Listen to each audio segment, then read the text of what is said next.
Gianunsyo na sa Archdiocese of Cagayan de Oro nga kansilado na ang mga misa sa simbahan sa syudad. Samtang apektado na ang mga mamaligyaay gawa sa simbahan. Ang detalye atong Siron pinagi sa live report ni Cyril Chavez. Cyril. Real temporaryong gipaundang ang mga pampublikong misa ingon man pampublikong kalihukan sa simbahang Katoliko dinhi isip preventive measure batok COVID-19. Samtang ang mga tindera o mga mamaligyaay og religious items gawa sa simbahan apektado sab sa epidemya sa COVID-19.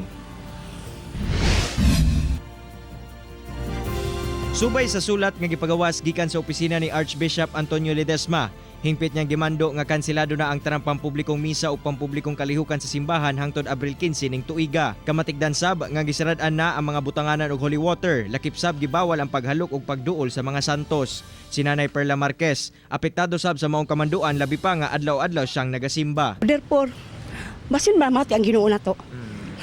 Wala yung biktima, may nahinay pagkuhala og masit prita og maduol po ang tao sa Dios pinaagi ani.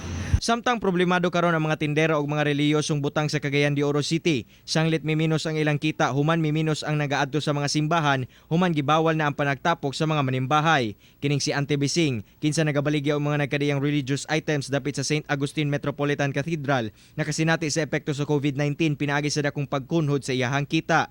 Nabala kasab siya tungod kay hapit na ang mahal na adlaw kung asa daghan unta ang mga deboto nga mudagsa sa mga simbahan ug mamalit sa iyang mga baligya.